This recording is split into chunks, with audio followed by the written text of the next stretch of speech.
Continue on into Proverbs chapter 15. Uh, one of the things I kind of want us to keep in mind is, at first glance we see that this chapter is really starting off with our speech and correction in our homes and centered around in our worship. But underneath all of it is this one major question I feel like I'm seeing repeated over and over again. It's what's actually flowing out of us.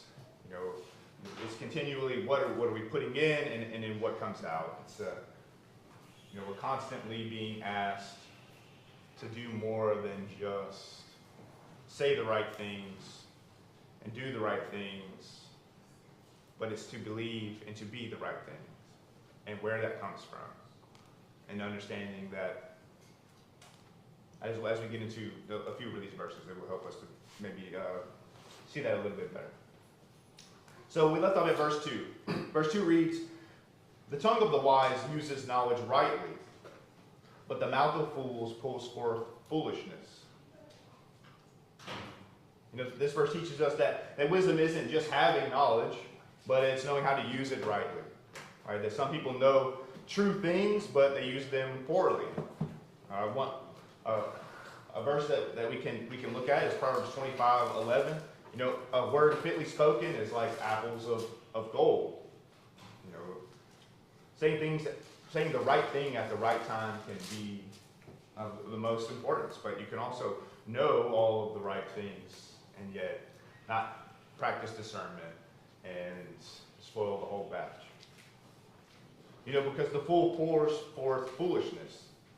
And that image suggests uncontrolled. Doing things without self-control. The fool is unfiltered. And so, why is timing so important in wise speech? There's a time for everything. Yeah. Wow. Time for silence, time to speak. Your timing must be right. If you're saying it at the wrong time, it could be detrimental to someone. I think it's very wise of us to use that discernment and when knowing when to speak and not speak. Sometimes they don't need you to speak. Yeah. They just need you to listen.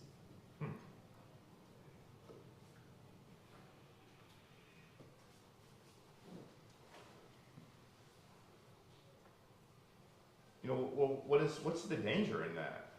The danger of being, I guess you could say, unfiltered. Of pouring forth foolishness, perhaps, approaching things without thought, and maybe saying the wrong things at the wrong time. David? I think that's exactly the difference between a wise man and a fool. A wise man knows when to keep his mouth shut. Yeah. And he knows when it's time to share the knowledge and wisdom that he has. So if you're using knowledge rightly, go ahead, Sarah. Well, just to piggyback off of what Jess was saying in that passage, one of the phrases is there's a time to plant and then a time to pluck up that which was planted, which is otherwise reaping a harvest. But in another passage in the New Testament, it talks about one man plants and another man does something else, and it's God that brings about the harvest. So if you were to plant seeds and then they come up and they have this little sprout, but they haven't produced fruit, and you go pluck them up, you'll never get the fruit. In the same way, if we lack wisdom and we go out and we pluck up that which somebody else has planted in somebody by our own agenda, our own level of maturity, our own belief system, and not have the compassion or the skill to validate someone else from where they're at, we're literally plucking up something that's been planted and is trying to grow. Right. Yeah. That's good. Yeah, because then you make it about yourself, right? Right. We're taking these things. That's one of the things that we're continuously learning here. None of this is of our own doing. None of this is at least our desire is not to be the one who's reaping the rewards here. Like, it is God's reward that we serve. It is He that we serve. And it is his seeds that being planted. It is his fruit that will be harvested. And so, I mean, and as I'm saying all this, it seems incredibly difficult to do and to practice and to, and it seems very easy to make mistakes. But we do serve a merciful God, who has thankfully given us his word to help us practice these things, this prudence and discernment and diligence and integrity. The tongue of the wise uses knowledge rightly. We don't use it to self-glorify. And so if we have this mindset, as we continue on, we'll see, it's the integrity of the heart really is being spoken about continuously here. And so if we're doing these things to glorify him, then be okay. Yes, sir. Yeah, I was just about to bring up the integrity of the heart. What Christ says, out of the abundance of the heart, the mouth speaks. So the good heart will bring forth good words and good things, and vice versa. Mm-hmm.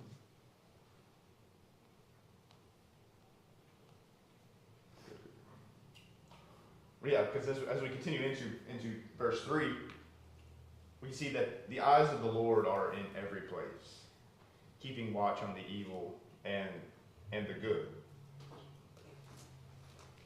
We see that there's nothing that we can do that isn't being seen by God.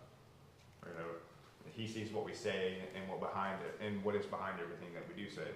It's our motives and our tone, and our hidden intentions, and so. That's a good thing and can be a bad thing. Well, certainly a good thing, and it can certainly be a bad thing for people who have hidden motives, who are just trying to save face or say the right things, but rather not necessarily be doing those types of things.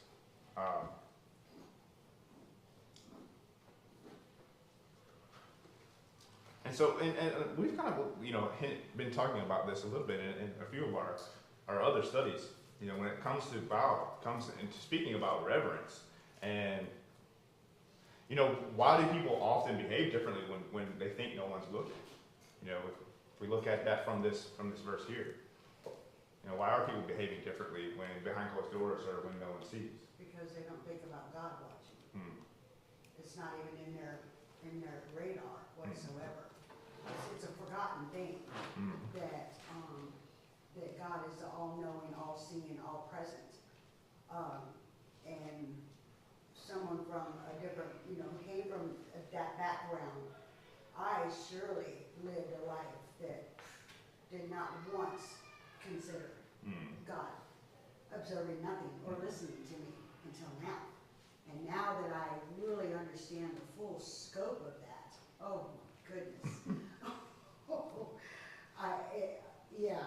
It's a daily thing that I can never apologize enough. And that's because I now revere him, I now respect him, I now understand that umbrella of fear, the fear of him ever seeing me in that light again, that kind of thing. Sure. So that's why it's that ignorance of the mindset of people who don't know God.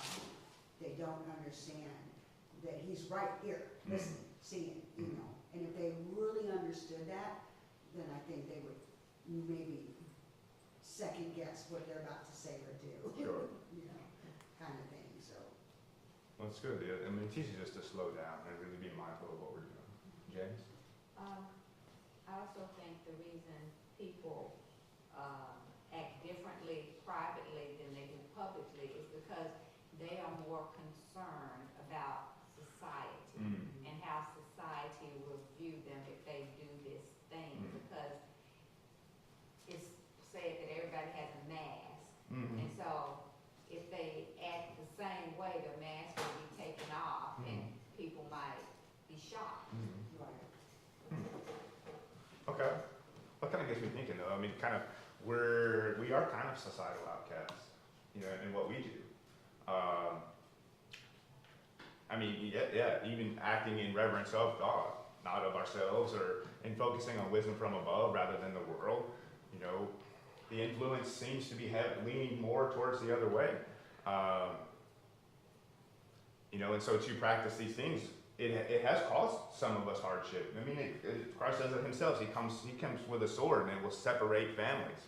It's going to separate us from the world. We're going to be ripped apart from it. And if that is what we choose, if we choose to follow the Spirit, to walk in Spirit and rather than flesh, and so it will cause that separation from us. What is the second part here in verse 3? Keeping watch on the evil and the good. When nothing's hidden, he sees it all. Mm.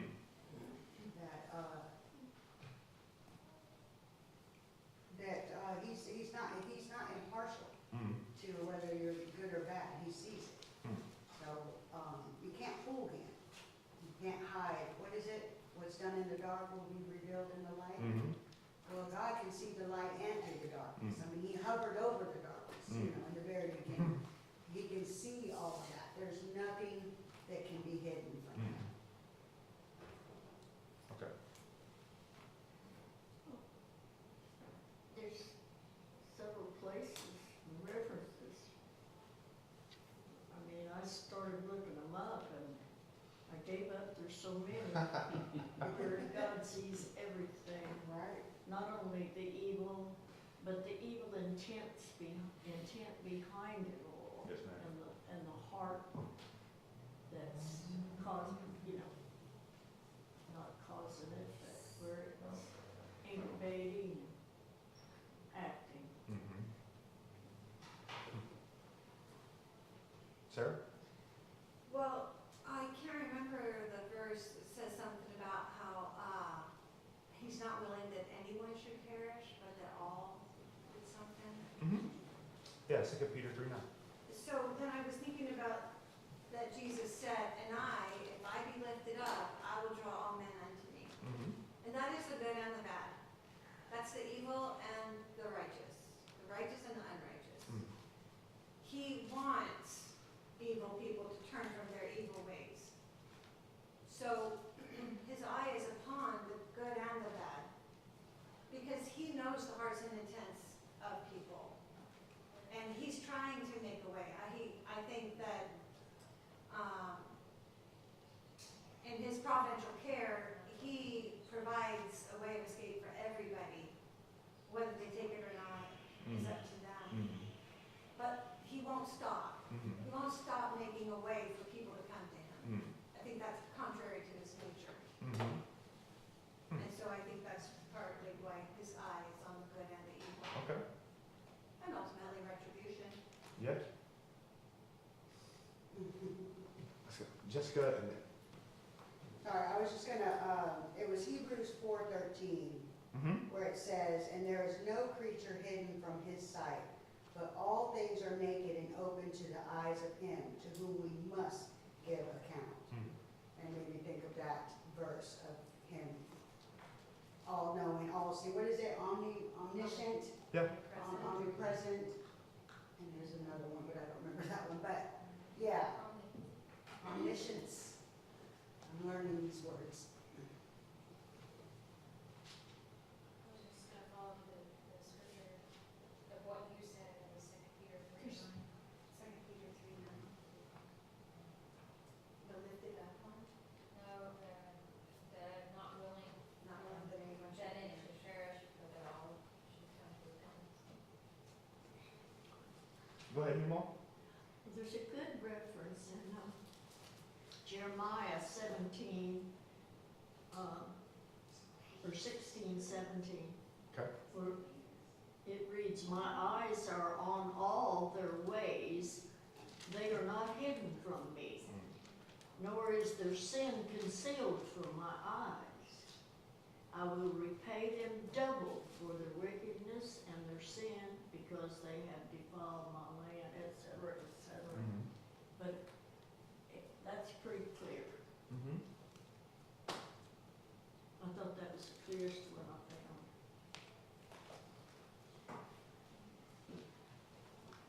Good, good.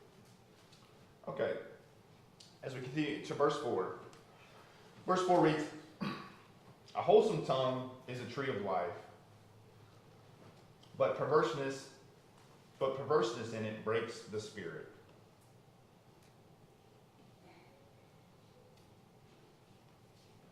A wholesome tongue is a tree of life.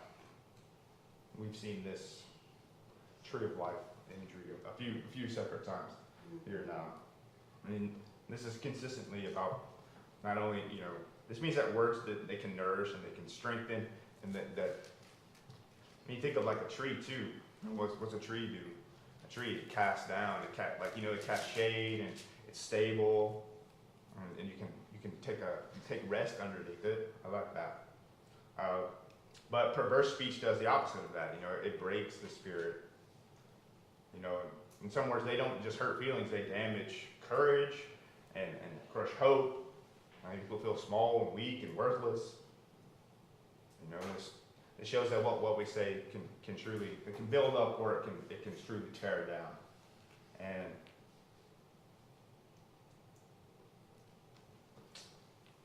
so it's important to us, or it's important for us to speak to not only one another but to others in the right ways, right? I mean, a wholesome tongue is a tree of life. The perverseness in it breaks the spirit. And so if we're going out and then trying to manipulate in what we do, trying to twist things, in a way that can either bring glory to our own selves or belittle others in the path of it can keep people from seeing the light too. I mean, as Sarah was kind of talking about keeping watch on the evil and the good. God's after all of us. He's after all of us. He's after all of our hearts, and He wants every single one of us to bend and to bow to Him and to praise Him, and to glorify Him. But we can deter people from that. We can cast. We can dim people's lights. We can dim our own light, and then that may affect other people.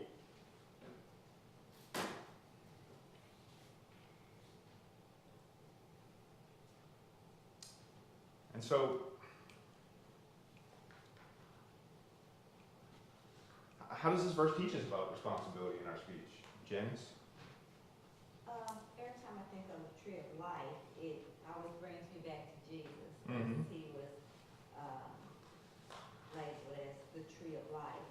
And when I think about Jesus and how He spoke to the people and to His disciples and to the Sadducees and the Pharisees, there was an authority in His voice. Mm-hmm. And when I think about the gentleness, it wasn't some kind of merely gentleness, it was true. Mm-hmm. And so sometimes when a person would read this, you think it's always got to be kind. Well, it should always be kind, but it's always got to be something good Mm-hmm. for the person to hear. But I think it always needs to be true, and it needs to be covered with kindness, sprinkled with that salt. Mm-hmm. It's good.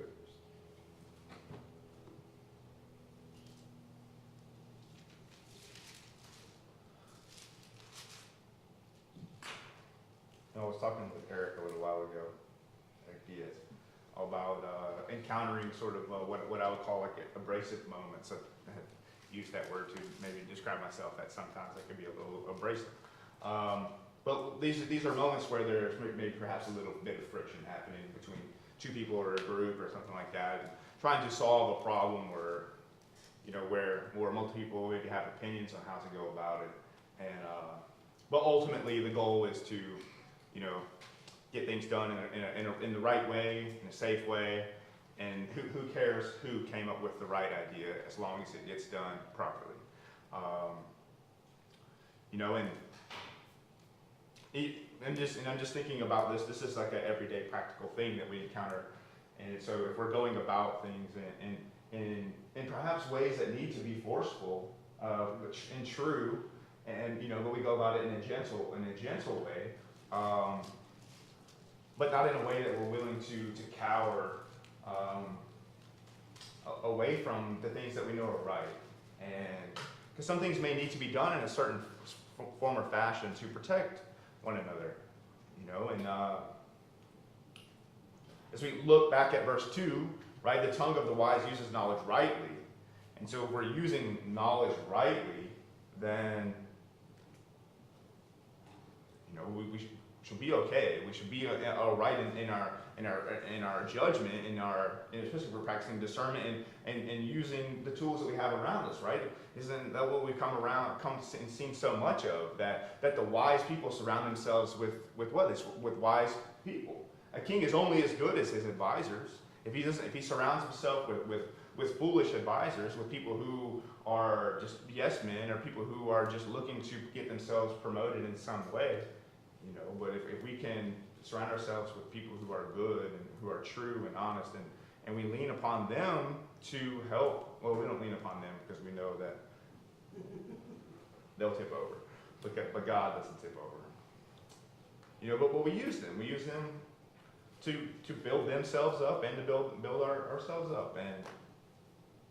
And the wholesome tongue is a tree of life, but perverseness in it breaks the spirit. All right. Go ahead, Steve. That certainly does reinforce that warning about the destructive power of our words. And of course, we talk about this in James chapter 3. I'm reminded that when I was a kid, I was told if somebody is bullying you or calling you names, saying sticks and stones will break my bones, or words will never hurt me, that's not true. Mm-hmm.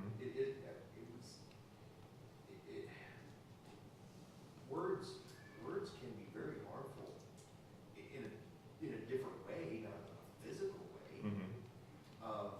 But think about how this description that words crushes the spirit of man. It crushes a man's heart and do damage to their spirit in such a way. And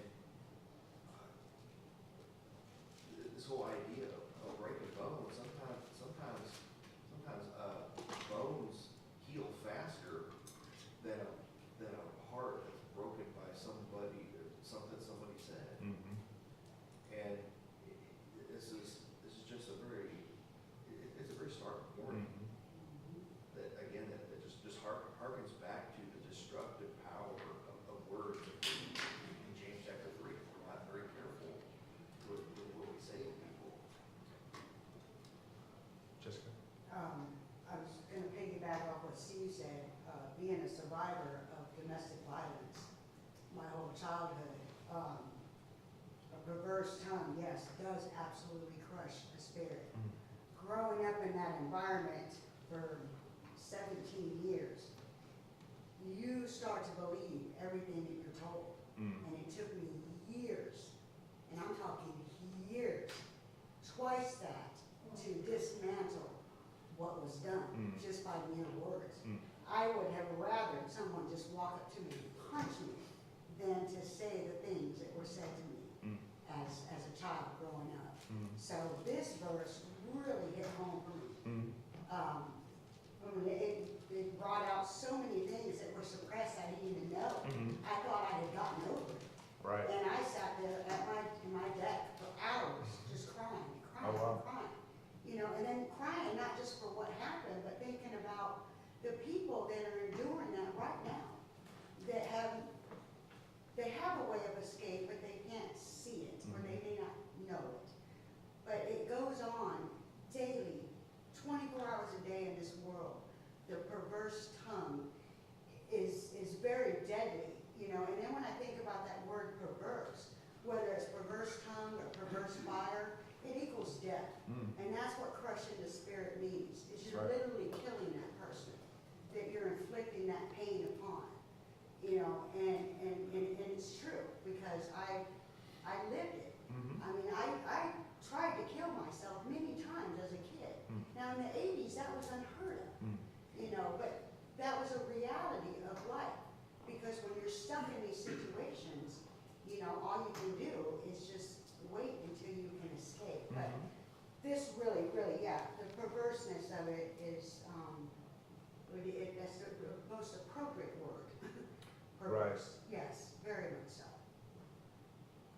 Well, thank you for sharing that with us. Eric? I've heard it said before, the strongest bones in your body are your teeth. They're covered with enamel, and they are to act like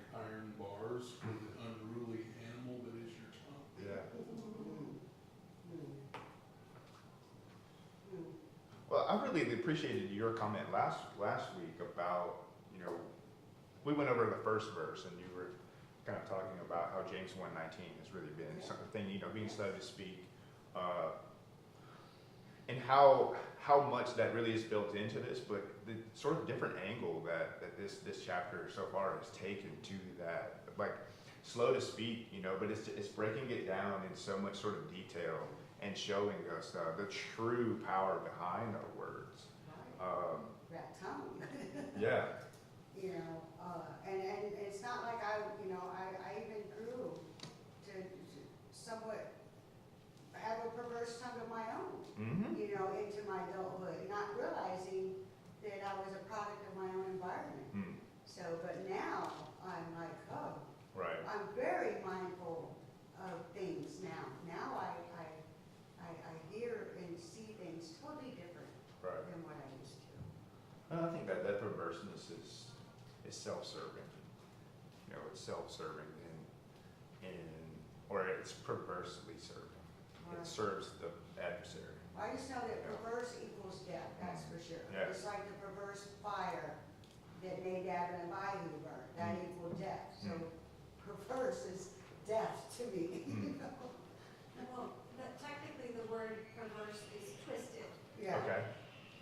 which yes, it does lead to death, especially breaking a person's willpower or their confidence or their joy, because you're shoveling out garbage onto them until they have no way of believing something other than what you've been telling them. Right. Correct. But I've also seen spiritually minded people take the truth and then twist it Mm-hmm. Mhm. ever so slightly to take on a whole new meaning. Of course. And I think it's important to remember that God is always good, Mm-hmm. and He always does what is right, and He never does what is wrong. And so we just have to stay so immersed in His Word that what everybody else says or does, we are cloaked so that it can't touch us. That's our only protection. Mm-hmm. Right. Because humanity is humanity.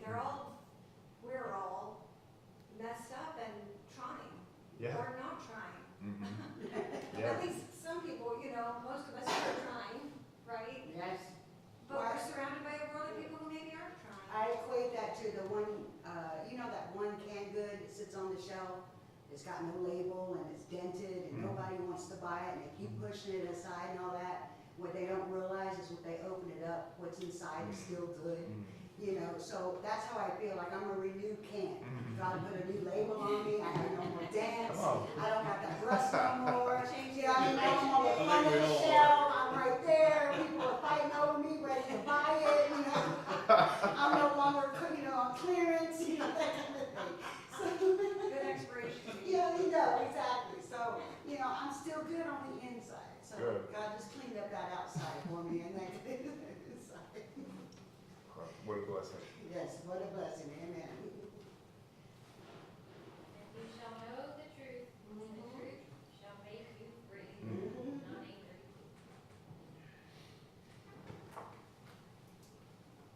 Excellent.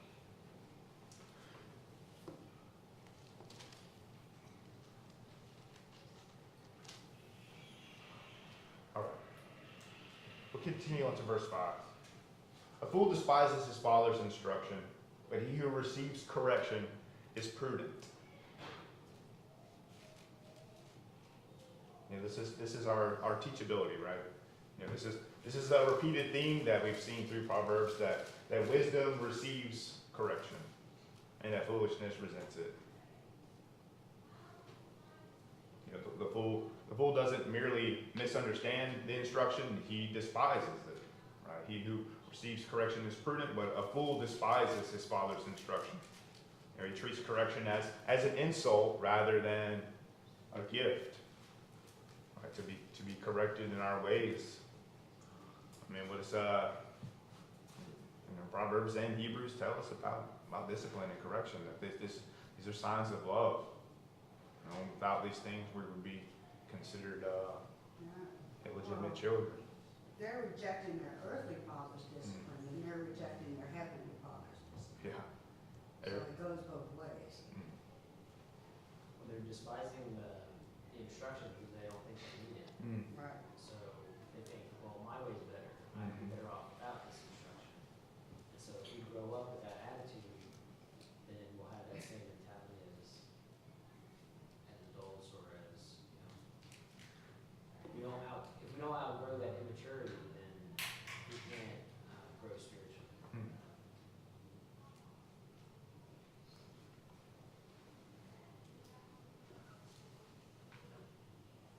Go ahead, Nemo. There's a couple easy references we studied before on the same subject, Okay. I think.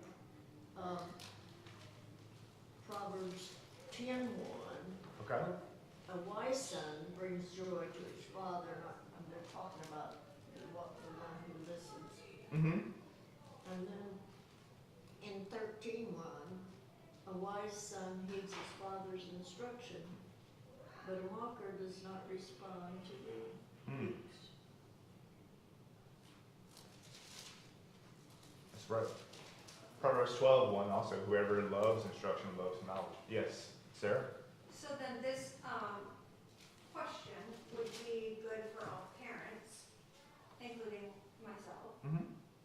If this verse is placed at the end of the words about how we speak, that there's soothing words and there's perverted words, when you're a parent who realizes that you have a fool for a child, would it be better to shame them with your words or to figure out how to bestow wisdom into them? Mm-hmm. And so how we interact with our children when they are foolish and they're not, they're rejecting our discipline and they're not regarding what we're saying. Mm-hmm. And that's not the time to foolishly spew your hot temper No. and lash out with your tongue in hopes of getting better results. Mhm. Because you're manipulating, you're perverting, you're twisting the righteousness of God. Yeah. Well, and I think too, I mean, he who receives correction is prudent. In our own way, or we need to be corrected in the way that we deliver teaching or instruction. You know, if perhaps we find that our sons and our daughters and people that we're going about and trying to help correct are foolish, you know, that's an opportunity for us to practice, to continue to practice, to go out in different avenues. And because it's not our responsibility to now shun them or not love them anymore, and to throw hate at them or to throw things that aren't, you know, good to them. It's our responsibility to continue to still be servants of God, right? And so, like, if it's our chance to be the ones who are learning. And You know. to trust the process. Because a fool today doesn't mean a fool forever. Right. Go ahead, Mima. Isn't it terrible or tragic that today we have so many young people running wild, tearing up things? Was it, a lot of the blame is the parents, Mm-hmm. and they're gonna, I think the authorities are gonna start looking at that, or Mhm. are looking at that, Yeah. and disciplining the parents.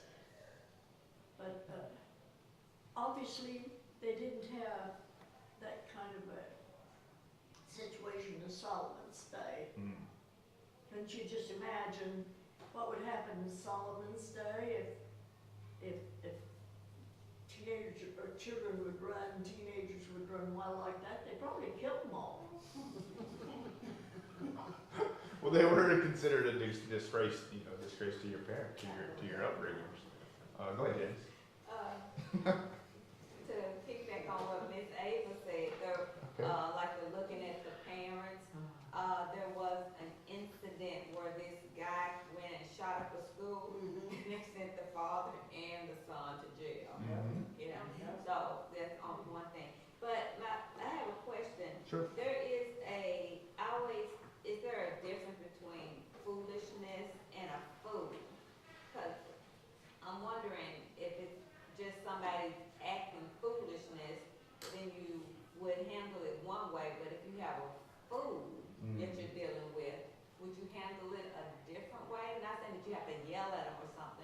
know you're dealing with a bona fide fool. Right. Then, you know, just a person with foolish behavior, okay, I can work with this, but a bona fide fool? How do you take care of that? I opened the study in Proverbs chapter 1, referencing Psalms, and it says, "A fool believes in his heart that there is no God." I think there's a difference between foolishness and a fool. Now, we can all be foolish at times, but we do believe that there is a God, and we serve Him, and we've been clothed in Him, and so, you know, there is a difference. Go ahead, Jessica. Sorry, this is what I just came across. Okay. It says, in the Bible, the term fool is used to describe a person who lacks wisdom, acts unwisely, or rejects the knowledge and fear of God. The concept of foolishness is addressed extensively throughout both the Old and New Testament, often contrasting the life and choices of a fool with those of the wise. So it's almost like it's saying, I guess, the foolishness is the action of the fool. Maybe but that's how they're describing when they say fool in the Bible. Okay. And how we contend with a person that refuses to believe, that's been the lifelong question, I think, since beginning of time. How do we contend with that? Since that man was gathering sticks on the Sabbath. Right. Yeah. Exactly. Yes, that's right. Since then, we didn't want to listen. We just didn't want to listen.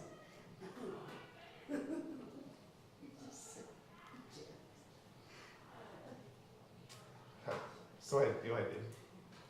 Like you said, we're all foolish at times, and I think a big part of it is maybe there's a lack of knowledge when we're foolish during those times. But I also think that intent plays a big role in there as well. The fool is foolish by choice. But when we're foolish, it may not necessarily be by choice, maybe because of lack of understanding or lack of knowledge and wisdom. Yeah, and I think that's where that us heeding instruction is important, right? I mean, because we're consistently learning. I mean, every time I come in this building, I learn something new. You know, I'm hanging out with you guys every day, a couple times a week, and like, thankfully, you know, we have an opportunity to share one another some wisdom and love with each other, and so, yeah, I mean, it's eagerness, right? We're here. It's it's the first step. We came, and so now we're here, you know, sharing and caring and opening up. What you got for us, Steve?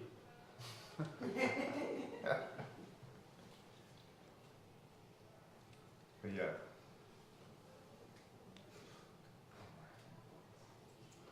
Well, that is all the time we really have for tonight.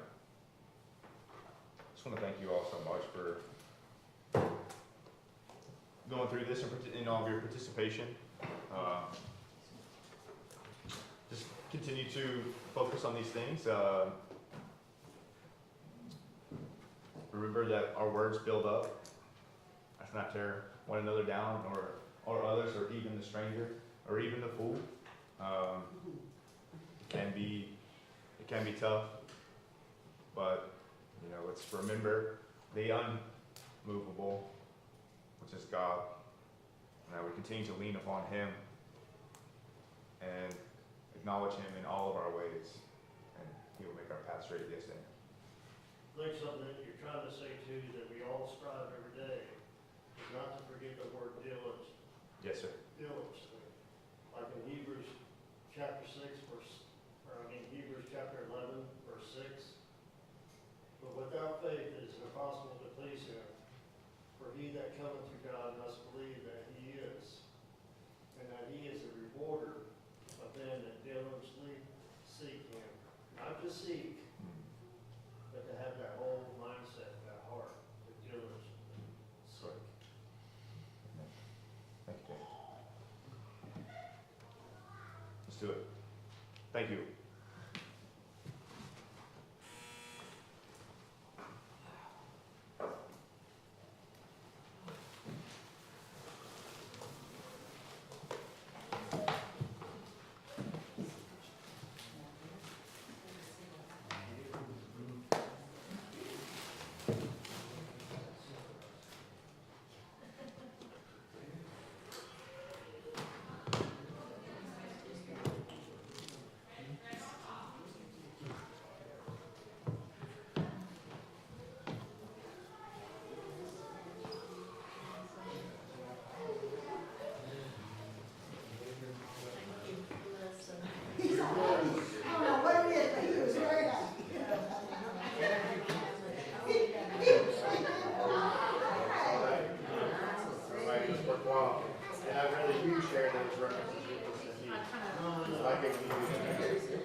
mean, we talk about that negative ones, you know, and that can apply to both.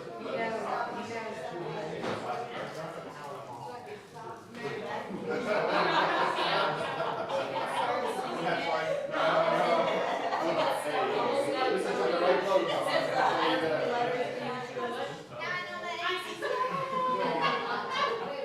Which camp are you doing?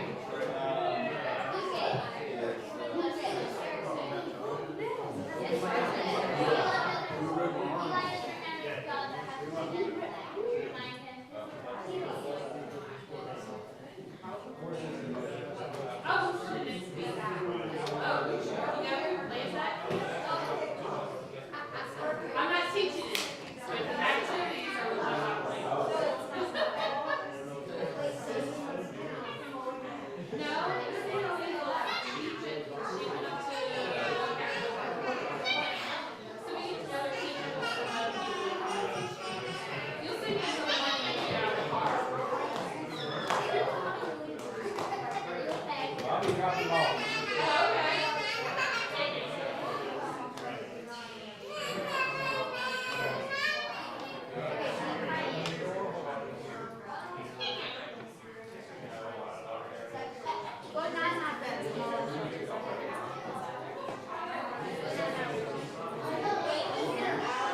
Good evening. Good evening. I'll get us out of here, and then we can get back to visiting. I appreciate we're so looking forward to greeting one another with a holy kiss. But I just want to give some words of encouragement before we are dismissed. If you would, go ahead and mark your songbook to song number 297. 297. Eric Harstvet's going to lead us in song. Eric Diaz is going to close us in prayer before we leave. Read an article this week. It was an article about some discoveries in the ancient city of Pompeii. I don't know whether or not anybody had seen these articles that had come out this week. But one of the discoveries that was made using modern sonar technology is a discovery of an individual that had gotten buried in ash, and they say that this person was found with a tool bag, and it was a tool bag that was normally carried by doctors, and they speculated that this individual during the eruption of Mount Vesuvius was going around with his tool bag as a doctor, and he was helping people wherever he could. Now, that could be or could not be, but I was reminded of something while I was looking at pictures of these molds, these plaster molds of these individuals. If anybody doesn't know anything about Pompeii and the excavations in Pompeii, in AD 79, when Mount Vesuvius erupted over the city of Pompeii, it covered the city with ash and rock and fire, and people were buried under this ash, and over time their bodies under the ash had decomposed, and it left voids where their bodies were when they perished. And you can see these pictures online.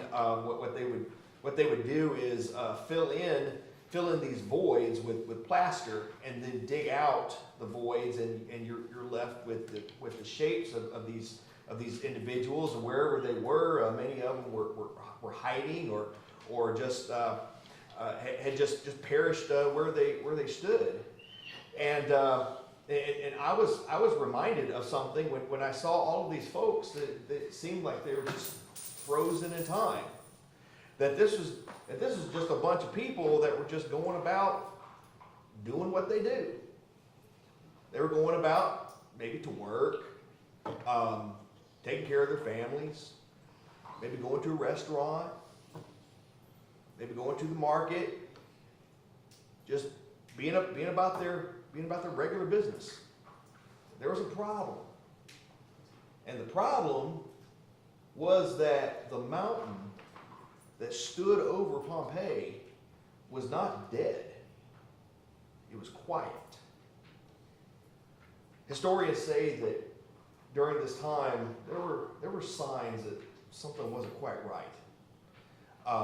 There were earthquakes, little earthquakes, and tremors.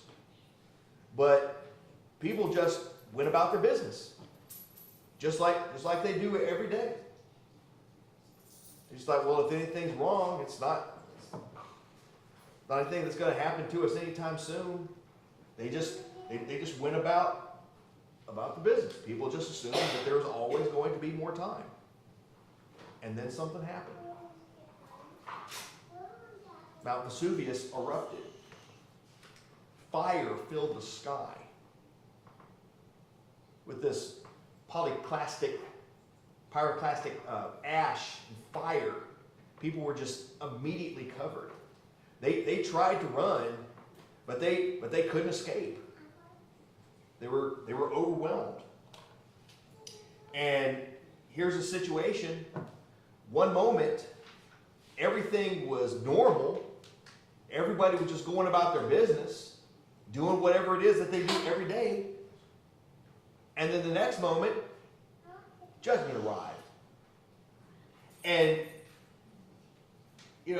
Jesus said something very similar about the spiritual condition of this world.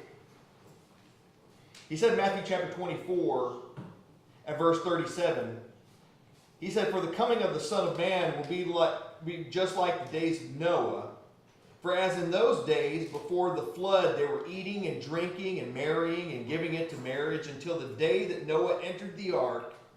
And they did not understand until the flood came and took them all away. So will the coming of the Son of Man be." The problem was not the people were eating and they were drinking or working or living their life.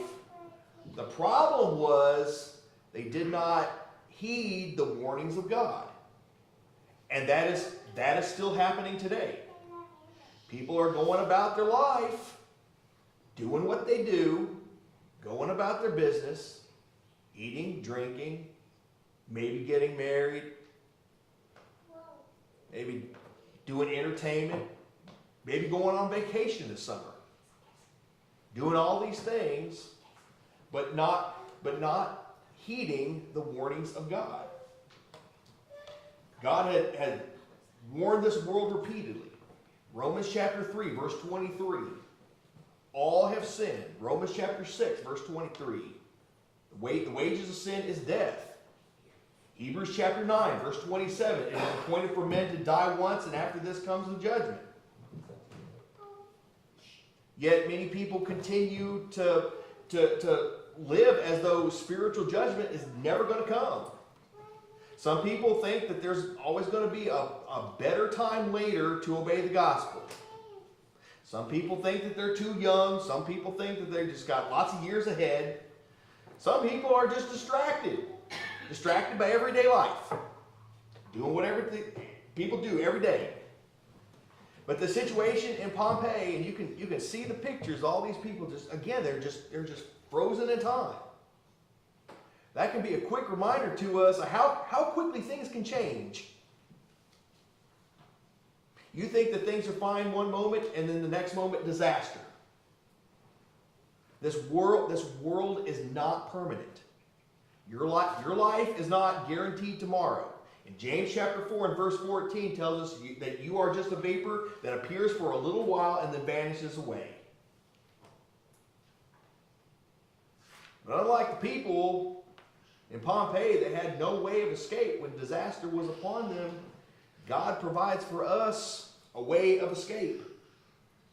That is through Jesus Christ. The one who died for our sins, was buried, and arose on the third day. And through him, forgiveness for sins is given freely. But you must respond in faith and obedience. The Bible teaches us that you must hear the gospel. The Bible teaches us that you must believe in Jesus Christ. The Bible teaches us that you must repent of your sins. The Bible teaches us that you must confess Christ. The Bible teaches us that you must be baptized for the forgiveness of sins. Acts chapter 2 and verse 38.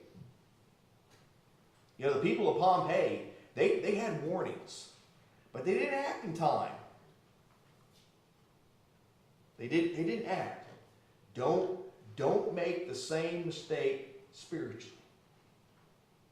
You might be here tonight, or you might be watching online, and you are in a condition where you are not prepared for the return of Jesus, or you are not prepared for disaster upon your life if it were to come. Don't make the same mistake that the citizens of Pompeii made. The Lord's patient. The invitation is open. But the day will come when that opportunity is going to be closed off. Today, now, you have an opportunity. Today, now is the day to respond. You have today to respond. Why wait another day? Don't wait. Obey the gospel. Come now. We'll stand and sing.